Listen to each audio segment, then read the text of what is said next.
Este capítulo 14 de Marcos es como cuando estamos llegando a la cúspide de una montaña, pero todavía no hemos llegado a la punta, ¿sí? Marcos ya está llevándonos al clímax, quiere llegar allá de una vez. Hay muchas cosas que se ha saltado, que Mateo, Lucas y Juan sí nos cuentan, pero Marcos quiere quiere llevarnos al grano. Por eso él quiere rápidamente ir a la cruz. Tanto es así que en Marcos 14 pasan varios días, por lo menos miércoles y jueves. Cuando estudiamos el día martes, dimos cuenta que el martes hubo muchas cosas. Si así hubo en un solo día, que fue el martes, ahora en el capítulo 14 él salta miércoles y jueves rapidito. En un solo capítulo abarcó 2 días. O sea, definitivamente él se quiere llevarnos al clímax. En ese capítulo 14, Marcos avanza en la última semana de vida del rey y nos va a contar de manera sucinta, o sea, resumida, concisa, los hechos del miércoles. ¿Qué fue lo que ocurrió el miércoles? Cuando el Iscariote se unió oficialmente al complot contra el Señor. El miércoles fue el día que Judas se encontró con estos fulanos para acordar entregarse. Y luego el jueves pues los preparativos de la Pascua, la Santa Cena, Getsemaní, y cuando vienen a arrestar al Señor, pues ya es viernes, oficialmente, en término ya es viernes, porque la noche ya la contaba el día siguiente. Pero pues si siguiéramos el orden de nuestros días, sería todavía jueves. O sea, vemos que abarca bastantes cosas en un solo capítulo. Miren el versículo 7.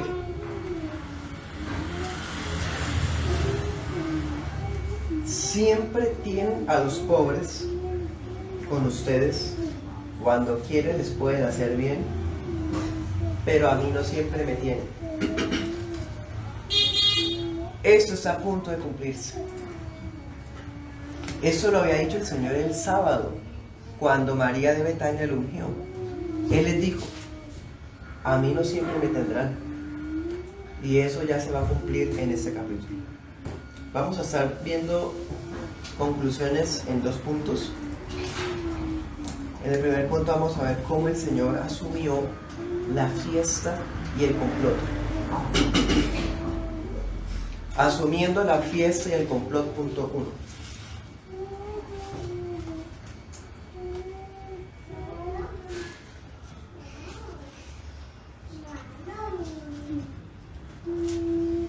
Y el punto 2 vamos a ver afrontando el juicio y la traición.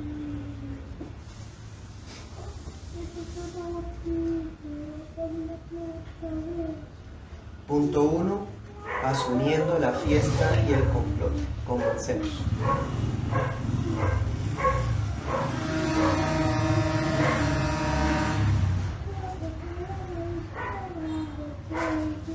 Si miramos otros pasajes de la Biblia, como por ejemplo Juan 11:57, entre otros, especialmente en Juan, nos damos cuenta que los líderes de Israel intentaron matar a Jesús varias veces, a pedradas, arrestarlo, en fin, varias veces lo intentaron. También, por ejemplo, vemos el verso 10, dice: entonces Judas Iscariote, uno de los 12, fue a los principales sacerdotes para entregárselo. Los enemigos han intentado matarlo varias veces, y ahora Judas busca cualquier oportunidad para entregar al Señor, a sus enemigos. O sea, ya definitivamente el Señor está rodeado por todos lados. Aparentemente todo es favorable, los discípulos, todo pasa desapercibido. Nadie sabe lo que está a punto de pasar, solamente Él. Como sabemos, hermanos, el Señor Jesús tiene miles de seguidores. No son cientos, son miles. Algunos eruditos piensan que en la fiesta de la Pascua podrían haber 2 millones de personas. Y de esos millones de personas, ¿cuántos lo recibieron en la entrada triunfal? ¿Cuántos lo han escuchado en el templo predicar? ¿Cuántos estaban reunidos cuando Él tumbó todo y estuvieron de acuerdo? Hermanos, el Señor tiene cientos, miles de seguidores. Precisamente por eso es que en el verso 2 dice que los enemigos del Señor decían: no en la fiesta, de modo que no se haga alboroto en el pueblo. Ellos saben que si llegan a arrebatar al Señor o a matarlo a pedradas, o bueno, hacer algo en contra de Él, la gente no va a dejar. Todos los discípulos que el Señor tiene van a defenderlo. Ellos saben que eso pasaría. ¿Sí? Hay una aglomeración de gente. Solamente imaginémonos la entrada triunfal. La gente le dice: Hosana, hijo de David, rey de Israel. Ya la gente lo está reconociendo. Entonces a ellos no les conviene hacer nada públicamente. Así que empiezan a tramar algo secreto. Y como vimos en su momento, Caifás es el que dice: necesitamos organizar algo rápido, porque si Roma se da cuenta que nosotros vamos a nombrar a un rey, pueden venir y destruirnos. Nosotros perderíamos nuestra posición y el templo podría ser destruido. O sea, ellos empezaron a tener miedo a Roma, de que Roma los atacara por tener al Mesías con ellos. Entonces ellos prefirieron deshacerse de Jesús, dice Caifás, preferiblemente que muera un hombre y no que muera toda la nación. Sí, eso lo vimos en su momento, eso está en el Evangelio de Juan. Entonces empiezan a tramar qué hacer contra él. Y dense cuenta, de repente llega Judas, como anillo en el dedo, dirían. Es tan, hermanos, tan impresionante que ocurre esto de esa forma, que ellos cuando reciben a Judas, y Judas es el que se ofrece, y Judas muestra la credencial de que es uno de los apóstoles, para ellos eso es una señal de que Dios está con ellos. Para ellos eso es una providencia de Dios, porque casualmente están planeando matarlo y de repente Dios les pone en el camino a alguien que los va a ayudar, alguien que les va a decir dónde está, alguien que lo conoce íntimamente, alguien cercano como un amigo, como un discípulo. Bueno, para ellos era como si Dios estuviera avalando sus maquinaciones y podían estar seguros de que estaban haciendo las cosas bien. Versículo 1. Y eso que aquí Marcos dice, buscando cómo prenderlo por engaño.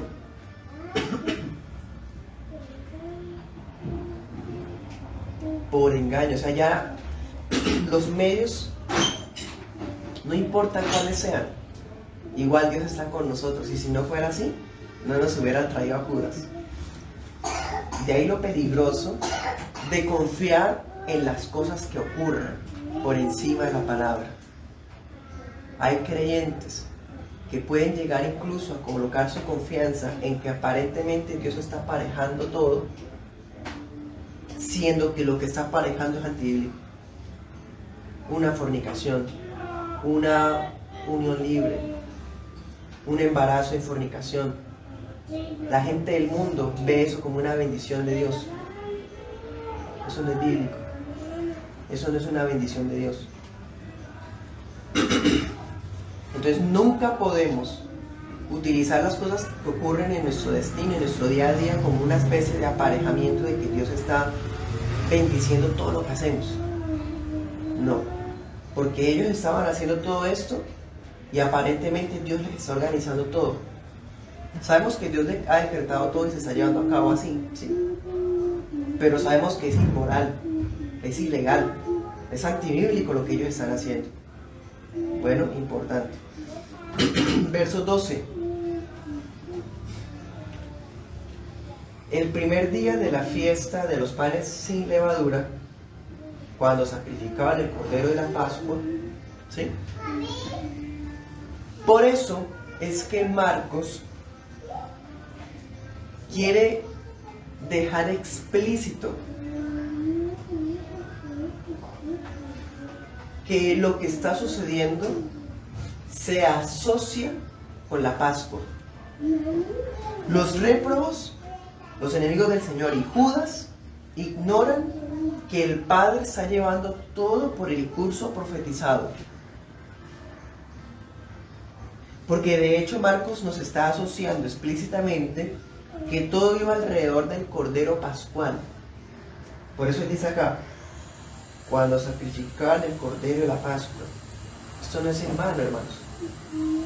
Él nos está diciendo, el Cordero de Corderos también va a ser sacrificado cerca del Cordero Pascual.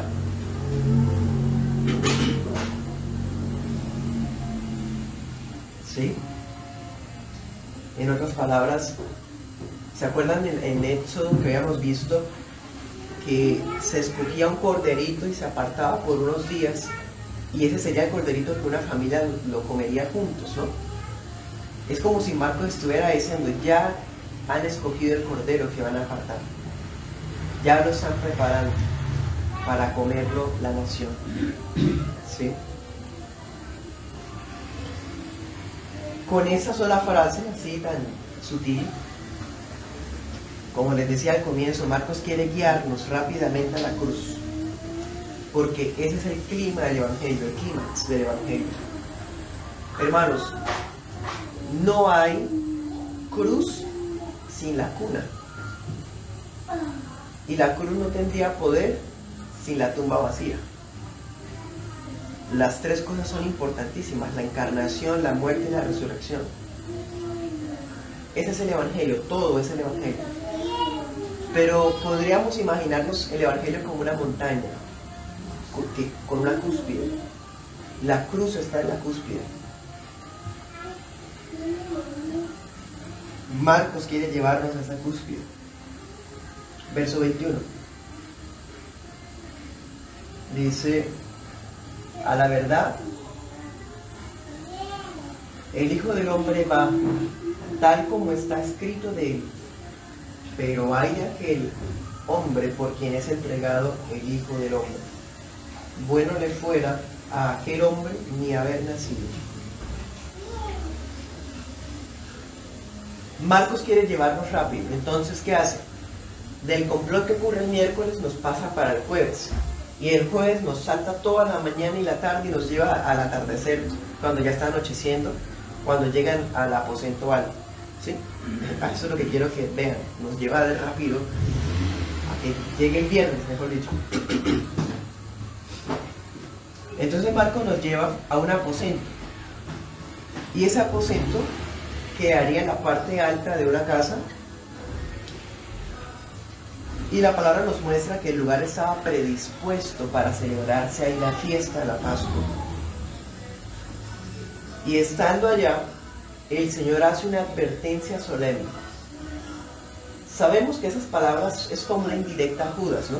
Como una última oportunidad para que lo piense, porque Judas está ahí, y el Señor dice, va a ocurrirle algo al Hijo del Hombre, lo van a entregar. Ay de aquel por quien ocurra eso. Judas está ahí, él está escuchando. Esa es como la última oportunidad que tiene él para arrepentirse. El Señor le advierte de las consecuencias eternas de ese acto tan ruin y desgraciado que estaba tramando. Entonces, dense en cuenta, ¿no? Eso lo veíamos en su momento. Ay de aquel hombre. Pero luego dice que todo está escrito. Entonces, ¿al fin qué? Si todo está decretado, entonces Judas es como un maniquí, como un robot, porque tiene que hacer lo que está determinado. No. Todo está escrito y todo va a ocurrir como está escrito. Pero hay de él porque todo esto lo está haciendo Él voluntariamente. Ahí vemos, hermanos, la armonía de la soberanía y del decreto de Dios y de la libertad y la responsabilidad humana. Bueno, es una falacia y es absurdo algunas personas que se atreven a negar la predestinación y a negar algunas doctrinas bíblicas como la gracia soberana, decir que no es cierto que Dios tiene todo decretado porque cualquiera de los 12 pudo haber sido el traidor y que entonces Judas estaría atrapado en ser lo que iba a hacer. Entonces, porque Dios lo va a juzgar si fue Dios el que lo nombró para eso. Eso es hay falacias en esos cuestionamientos, hermanos. Empezando que aunque todo está decretado por Dios, incluyendo la participación de Judas, Judas iba a ser el traidor de todas maneras. De todas formas, Judas va a ir a su propio lugar porque hay odio en su corazón, hay maldad en su corazón, y esto lo controla él porque él no ha nacido de nuevo. Entonces todo está escrito, pero ese hombre va a ir a su propio lugar. Leamos Hechos 1. Hechos 1:16.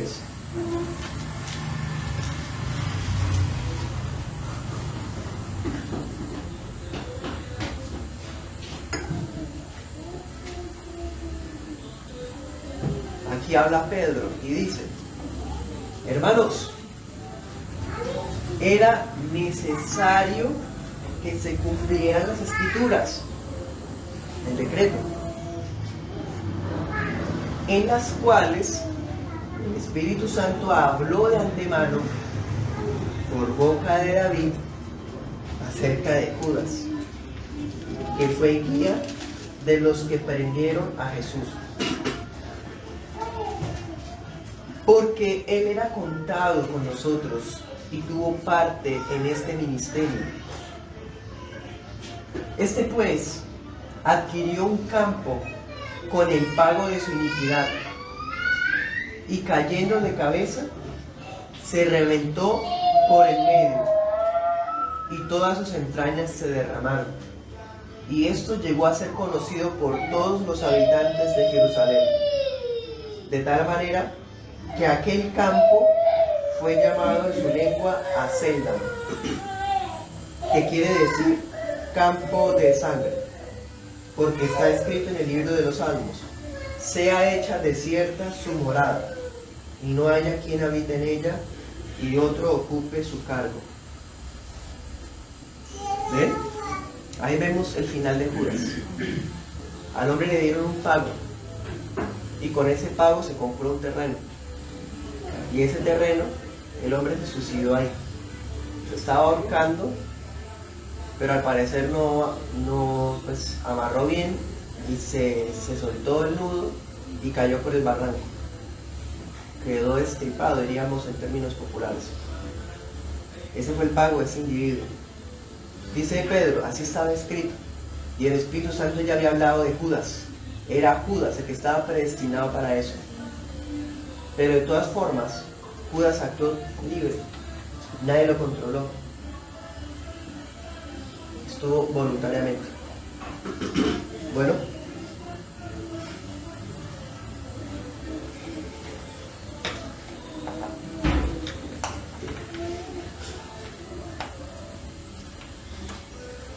volvamos al texto, verso 22.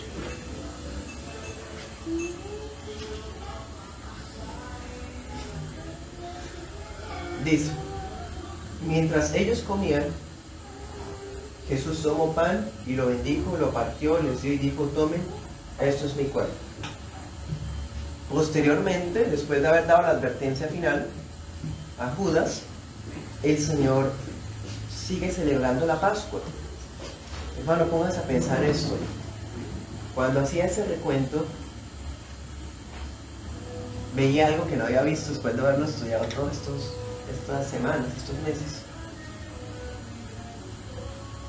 Imagínense ustedes que usted fuera capaz de celebrar una fiesta sabiendo que están tramando matarlo, en ese mismo instante. Imagínense eso. Impresionante. El Señor está celebrando una fiesta, está celebrando la fiesta. Normalmente. Pero Él sabe en su ser, en su interior, lo que está pasando.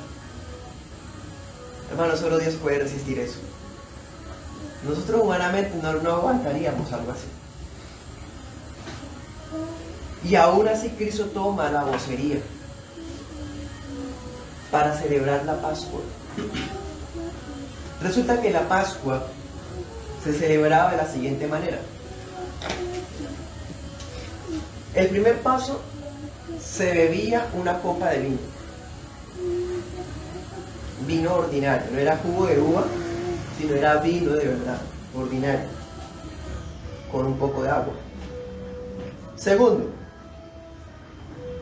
se hacía un lavado ceremonial. O sea, se lavaban las manos. Se supone que cuando entraron se habían lavado los pies. Entonces, antes de celebrar la cena, se lavaban las manos. Tercero, comían las hierbas amargas. ¿Se acuerdan que con el cordero venían algunas hierbas amargas como símbolo de la esclavitud en Egipto? Bueno. Cuarto, se bebía una segunda copa. Y mientras que eso ocurría, el padre de familia le explicaba al hogar el significado de la Pascua. Quinto, se cantaban los salmos Halel. En ese quinto, los primeros dos salmos, o sea, cantaba el Salmo 113 y el 114.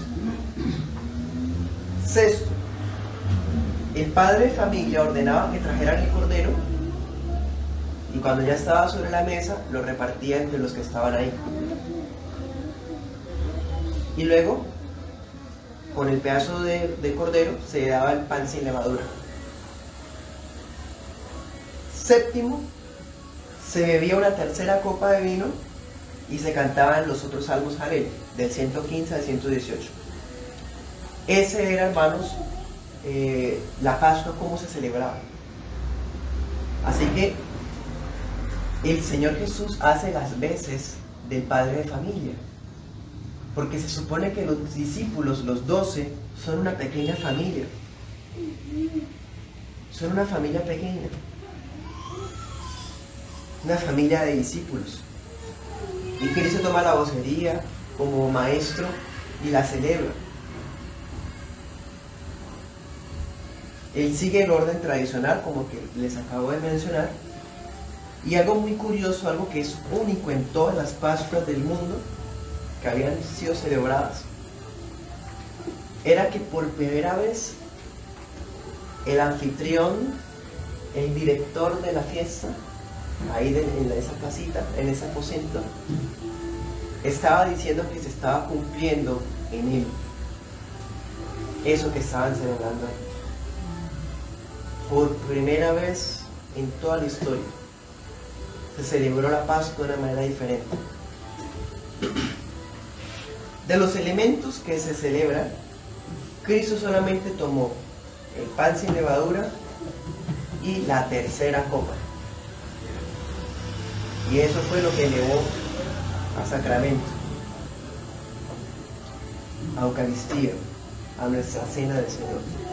Bueno, entonces en el versículo 22 vemos que Él tomó el pan, lo bendijo, lo partió y lo repartió a los discípulos. Lo repartió, aquí vemos, Él es el anfitrión de la fiesta.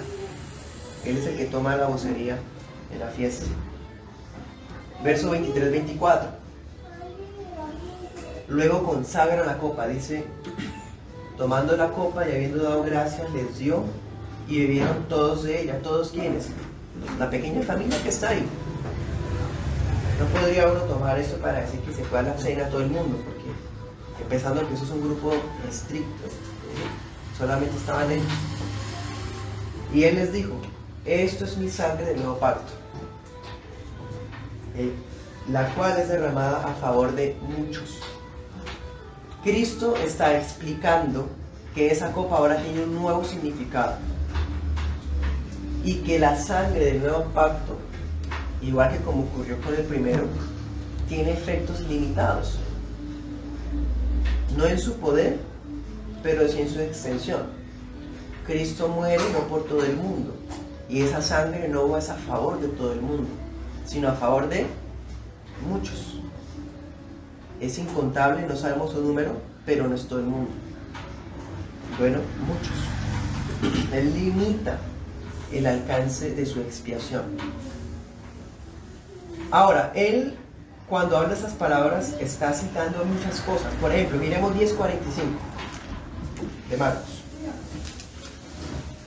10:45 dice: el Hijo del Hombre tampoco vino para ser servido, sino para servir y para dar su vida en rescate por muchos. Otra vez, no por todo el mundo, sino por muchos.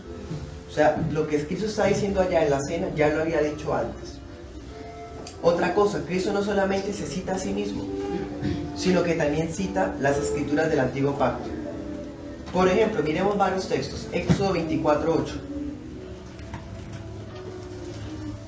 Este texto ya lo vimos, dijimos que ese era el clímax del Antiguo Testamento. Moisés tomó la sangre y roció con ella al pueblo, diciendo: he aquí la sangre del pacto que el Señor ha hecho con ustedes, referente a todas estas palabras. El Antiguo Pacto fue fundado sobre sangre de animales, y esa fue la sangre del Antiguo Pacto. Cristo está tomando las palabras de Moisés y ahora está trayéndolas y dice: esta es la sangre del nuevo pacto. Ya no ese de allá, ahora estamos en el nuevo, y el nuevo es con esta sangre, mi sangre. Jeremías 31:31.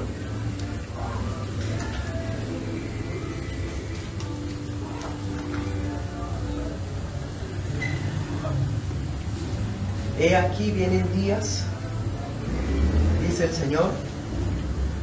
Jeremías 31:31. En que haré un nuevo pacto con la casa de Israel y con la casa de Judá.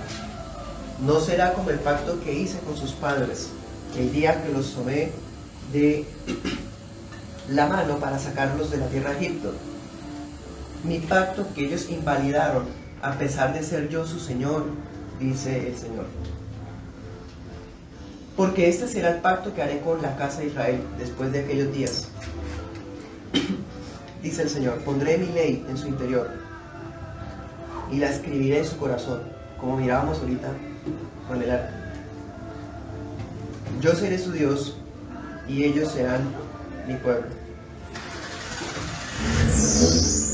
Ya nadie enseñará a su prójimo, ni nadie a su hermano diciendo: conoce al Señor, pues todos ellos me conocerán, desde el más pequeño de ellos hasta el más grande, dice el Señor, porque yo perdonaré su iniquidad y no me acordaré más de su pacto. ¿A quién está hablando ahí?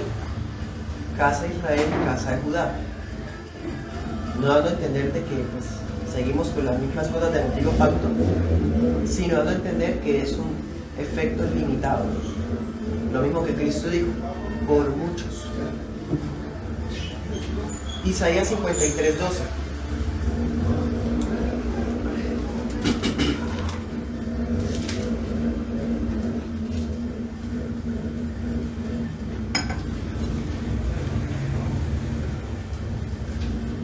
Dice Jehová: por tanto, yo le daré parte a mi siervo con los grandes, y con los fuertes repartirá despojos, porque derramó su vida hasta la muerte, y fue contado entre los transgresores, habiendo él llevado el pecado de muchos, e intercedido por los transgresores. Ahora miremos Zacarías 9:11.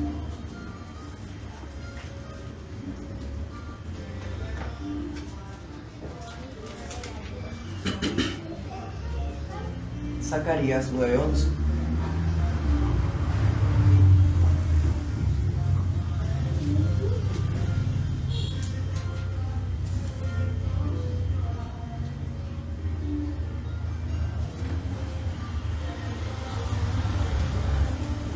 Y a ti también, por la sangre de tu pacto, libertaré a tus prisioneros de la cisterna sin agua, sangre de tu pacto. O sea, en pocas palabras, cuando Cristo está consagrando la copa, Él está pensando en toda esa serie de pasajes que estamos viendo. Bueno, volvamos al texto principal. Verso 27.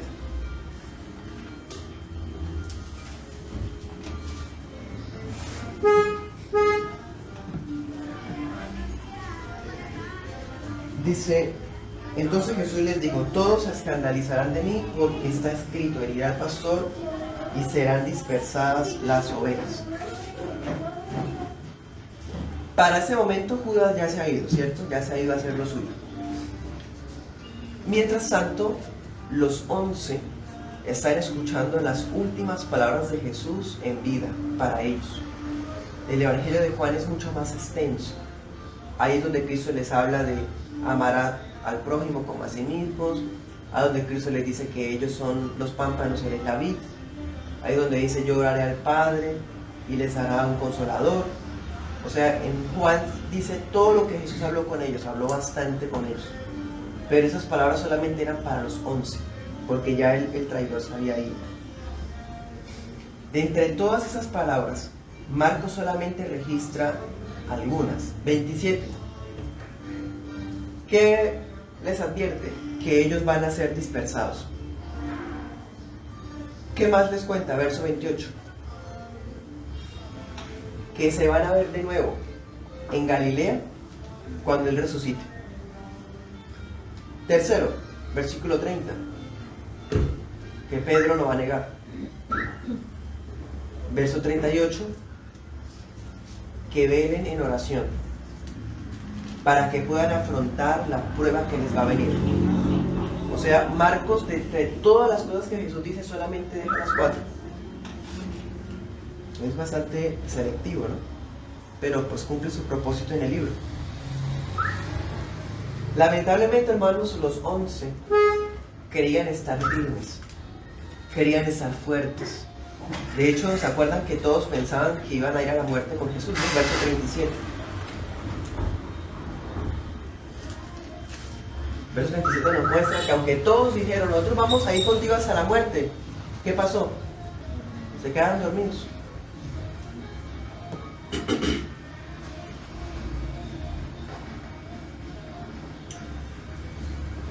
No solo ya estaba escrito cómo debían ocurrir las cosas, sino que ni siquiera fueron capaces de orar con Él 1 hora. Hermanos, ¿cómo estamos nosotros en oración? ¿Seríamos capaces de orar 1 hora? Y ustedes saben que nosotros no hablamos de que sea necesario orar tanto tiempo. Pero es una pregunta que nos debe hacer reflexionar. ¿Seríamos capaces de orar 1 hora? Porque ver videos o ver películas en 1 hora, fácil. Salir por ahí caminando o en el vehículo, 1 hora, fácil. Pero orar 1 hora, hermano. Decía Riley, del siglo XIX, la oración es el pulso de la fe. El pulso de la fe. ¿Cómo estamos nosotros espiritualmente? En la oración se deja ver. ¿Seríamos capaces de orar 1 hora? Sin dormirnos. Pues ellos decían que iban a ir hasta la muerte con el Señor, pero no pasaba ni media hora y ya estaban cabeceando. O sea, no son capaces de orar 1 hora y sí van a dar su vida por Cristo. Preguntémonos, hermanos, ¿cómo estamos? Con los medios de gracia. ¿No es capaz ni de leer la Biblia todos los días? ¿Y usted cree que va a ir a la muerte por Cristo? Dice un comentarista por allá en Estados Unidos, no recuerdo quién es: no me digas que estás dispuesto a ir a la cárcel por tu fe cuando tu fe ni te lleva a la iglesia.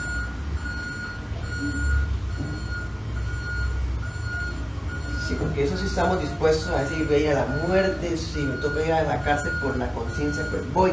Mentiras. Ni lee la Biblia, ni ora.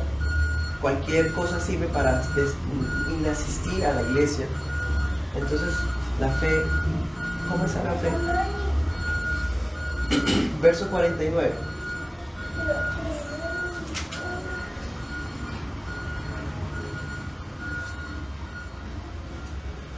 De todas formas vemos al Hijo de Dios estando ahí firme. Él sabe que todo lo que está pasando es voluntad de su Padre. Y él como hijo está dispuesto a obedecer. Es más, Jesús está aprendiendo obediencia al Padre mediante el sufrimiento. Y eso es difícil de entender, porque si Jesús es Dios, ¿cómo es que está aprendiendo algo? Hermanos, comenta Robertson, un comentarista de griego muy respetado. Se refiere a que su naturaleza humana se está enriqueciendo. Es su naturaleza humana la que está enriqueciéndose. Porque su naturaleza humana ha sido pura, sin mancha, sin mácula. Toda su vida obedeciendo perfectamente, pero ahora, por primera vez, va a obedecer, aunque tenga que afrontar sufrimiento por ello, en su naturaleza humana. Bueno, miremos Hebreos 5:8.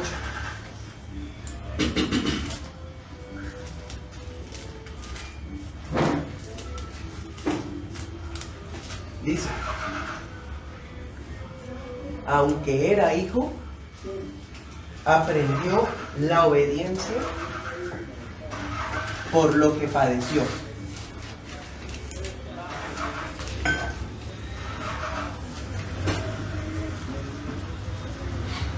Porque su naturaleza humana debía aprender. Verso 9. Y habiendo sido perfeccionado, que llegó a ser autor de eterna salvación para todos, para todo el mundo. No, ahí dice, para todos los que le obedecen. Bueno, por eso era importante que su naturaleza humana fuera perfeccionada. Porque es la naturaleza humana de Jesús la que garantiza que podemos llegar al Padre.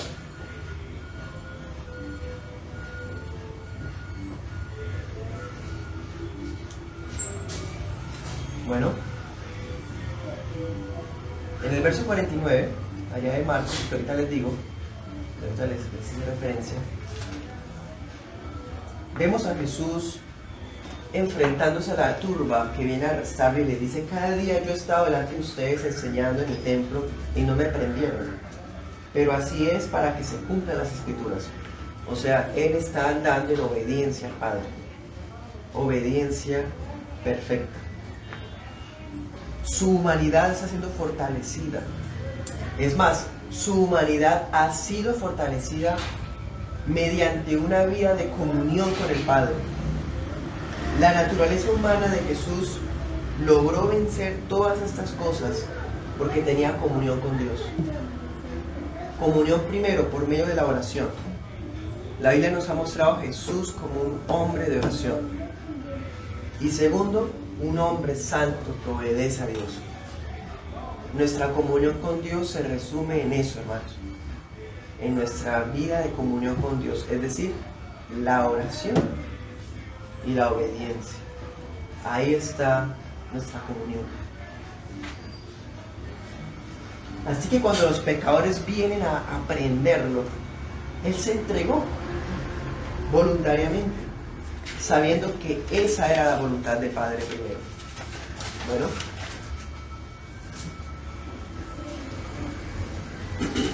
punto 2. Afrontando el juicio y la traición.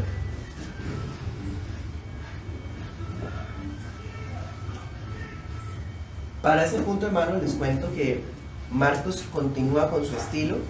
Nosotros sabemos que Marcos muchas veces dice cosas que los otros no dicen. Por ejemplo, verso 31. Solo Marcos dice que Pedro insistía en que iba a ser leal hasta la muerte. Verso 44. Solo Marcos nos dice que Judas se aseguró de que llevaran a Jesús con seguridad. O sea, que lo amarraran, lo mataran. Verso 58. Solo Marcos nos dice que los falsos testigos afirmaron que él destruiría el templo y que iba a levantar otros sin manos. Solo Marcos dice eso. Verso 59. Pero ni aún así concordaban el testimonio de ellos. También Marcos nos deja ver que trajeron un montón de testigos, pero a pesar de la cantidad de testigos falsos que se reunieron, ni siquiera dos de entre ese montón coincidían entre sí, porque la ley exigía que debían haber mínimo 2 testigos.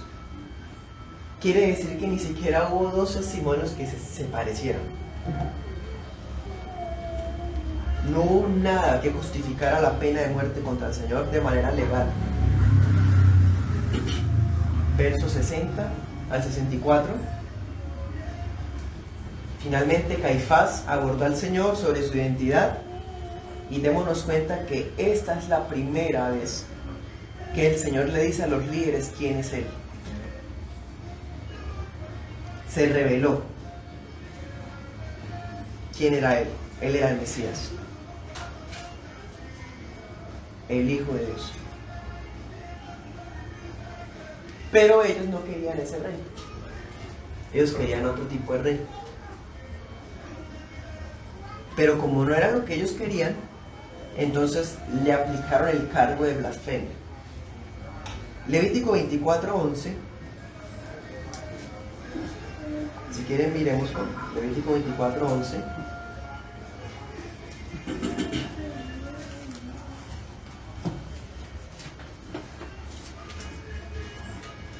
Dice que un israelita blasfemó el nombre y lo maldijo.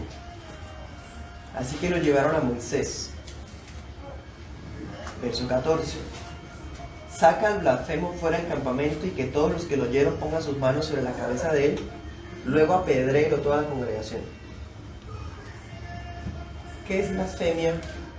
¿Cuál era la blasfemia que ameritaba la pena de muerte? Maldecir a Dios. Jesús no está haciendo eso. Entonces, ¿se dan cuenta? Ni siquiera el cargo de blasfemia encaja completamente. Todo fue forzado y arreglado para deshacerse del Señor. Entonces el Sanedrín condena a Jesús bajo el cargo de blasfemia, y hay otro cargo que Marcos no nos cuenta. Es el de profanación del Shabbat. Pero Juan sí nos cuenta. Miremos Juan 5:18.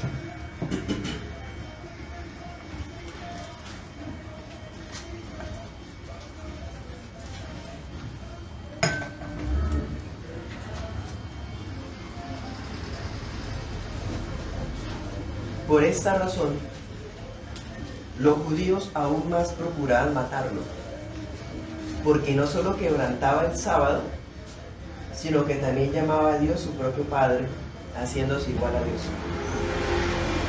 Sí, ahí está el resumen. ¿Por qué los judíos mataron al Señor?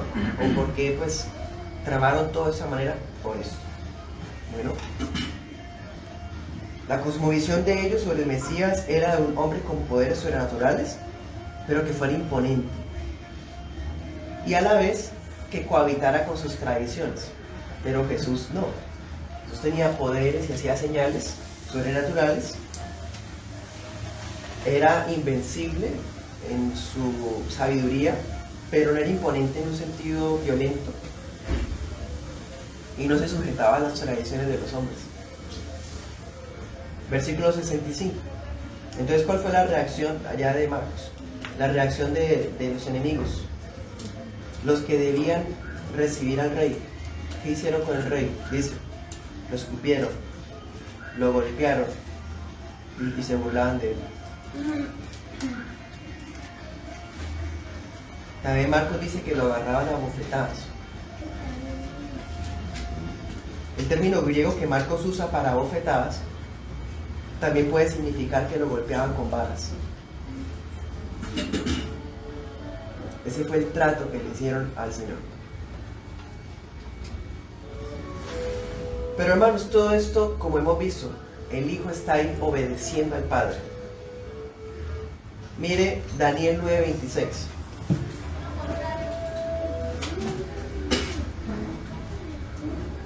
Mire esa profecía tan explícita.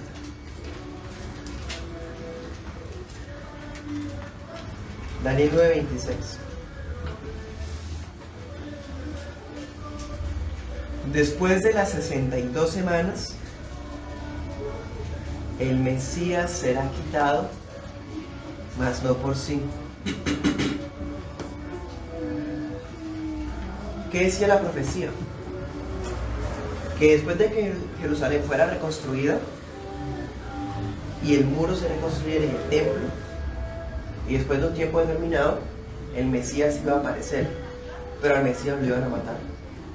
Y ellos están cumpliendo todo y ni se dan cuenta. Dicen, más no por sí, o sea, no hay pruebas en su contra, pero de todas formas se deshacen de él. Y ahora miren, Isaías 53:7.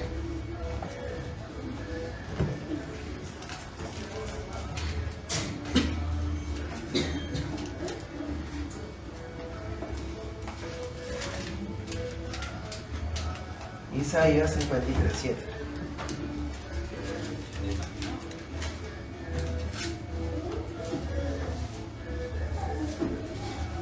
Él fue oprimido y afligido, pero no abrió su boca.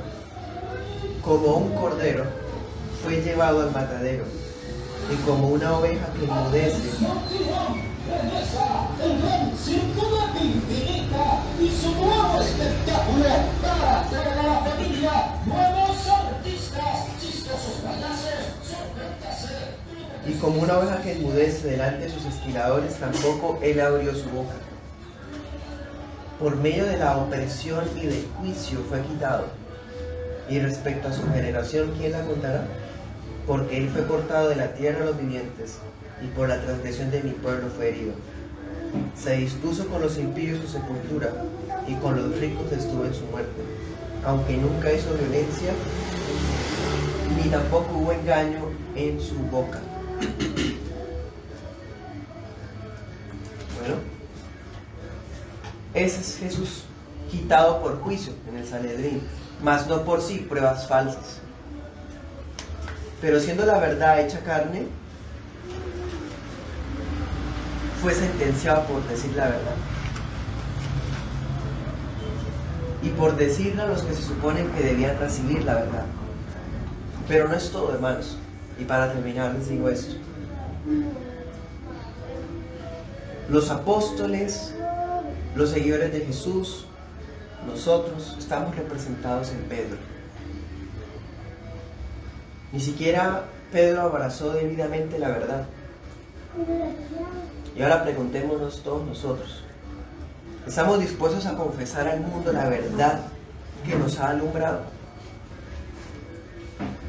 ¿O hacemos que no lo conocemos y guardamos silencio?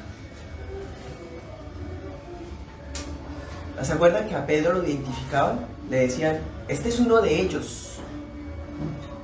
¿Será que el mundo lo ve a usted y por lo menos lo identifica con uno de ellos? Por lo menos lo identifica con Jesús. ¿Lo han visto andar con Él? ¿Se acuerdan que en alguna ocasión le dijeron a Pedro, es que hasta tu acento te delata? ¿Será que, aunque sea su forma de hablar, demuestra que usted es un cristiano? ¿O ni siquiera dejamos que se sospeche de nuestra fe?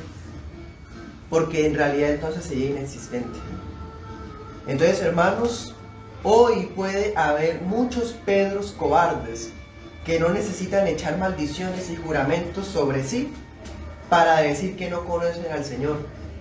Simplemente llevan un cristianismo tan superficial y tan infructuoso que ni siquiera hay algo en sus vidas que los identifique con Jesús. Ese tipo de personas no necesitan negar a aquel de quien nunca habla. ¿Usted habla de Cristo? Usted por lo menos refleja a Cristo. Sorpréndase,